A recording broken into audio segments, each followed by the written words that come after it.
दी गई थी, जो युग की सीमा में बांध दिया जाए, जो काल की सीमा में बांध दिया जाए, जो समय की सीमा में बांध दिया जाए, वो शाश्वत नहीं होता है, यूनिवर्सल नहीं होता है।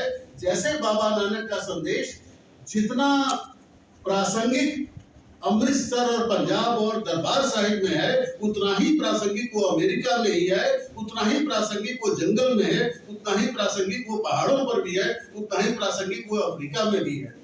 वो देश काल और सीमा 400 साल बीतने के बाद, मौसम बदलने के बाद, देश की सीमा बदलने के बाद, भाषा बदलने के बाद नहीं बदलता। इसको कहते हैं सनातन। और तीसरी बात बेटे कि बहुजन हिताय बहुजन सुखाय। इन्होंने कहा था ना कि मैं गैजेटेड ऑफिसर था, उस समय प्रसार भारती बनाई गई थी, उसके पहले सूचना प्रसारण मंत्रालय होता था। जब मेरा अपॉइंटमेंट 1985, तो मैंने कहा ये लाल बत्ती मैंने अपने पसंद में छोड़ के चल दिया। खुशवंत सिंह जी मेरे बहुत प्यार करते थे, तो उन्होंने कहा कि तुम जर्नलिस्ट क्या बनोगे। इलस्ट्रेटेड वीकली ऑफ इंडिया में मैं गया सर्विस करने के लिए, उस समय वो था हिंदुस्तान टाइम्स, तो उनका के लिए, तो फिर मैं टीचर बना।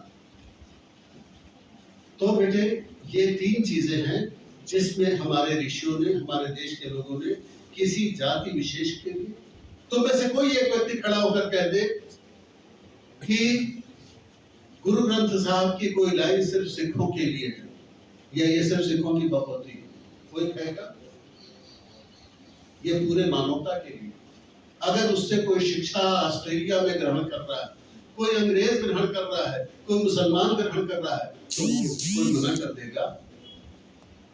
अगर प्यार का संदेश, नेकी का संदेश, भलाई का संदेश कोई दे रहा है, तो वो तो किसी का नहीं ना हुआ बेटे, वो सबका। आखिरी बात आपसे कह के मैं विदा होऊंगा, बहुत ज्यादा नहीं कहूंगा, क्योंकि अच्छी बातें बहुत, अगर एक या दो लाइन भी आपके दिल में रह गई, तो मैंने अपने जिंदगी में, चूंकि मेरी जिंदगी दुखों और असफलताओं की एक बहुत बड़ी कहानी है, मुझसे लोगों ने कहा कि आप अपना आत्मकथा लिख दीजिए। मेरी बड़ी मोटी मोटी किताब है, लाइब्रेरियों में है, बहुत सारी भाषाओं में अनुवाद है, बहुत वैरायटी पैसे मिलते हैं। तो लोगों ने, मैंने कहा नहीं, इस लायक नहीं है, मेरी कहानी पढ़ के तुम लोग पढ़ोगे तो क्या फायदा उसको करने से, क्योंकि बहुत जिंदगी में अकेलेपन का एहसास हुआ, बहुत वो हुआ। अब ये मेरी एक संस्था है जिसमें 12,000 बहनें हैं, हर भाषा की बहनें हैं।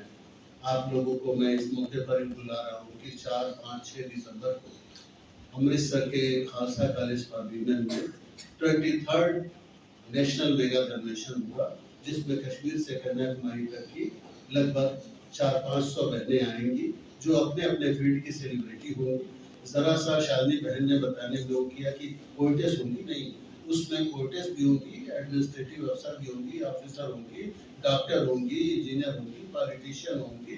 तो आप लोग को जरूरी नहीं कि आप लिखते हो, आप अगर अच्छे स्पोर्ट्स गर्ल हो, अगर आप उसमें अच्छे कुकिंग जानते हो, अच्छी फैशन डिजाइनिंग जानते हो, अगर आप अच्छी पेंटिंग करते हो, जीवन के किसी भी क्षेत्र में अगर आप हो, तो आप AIPC से जुड़ सकते हो।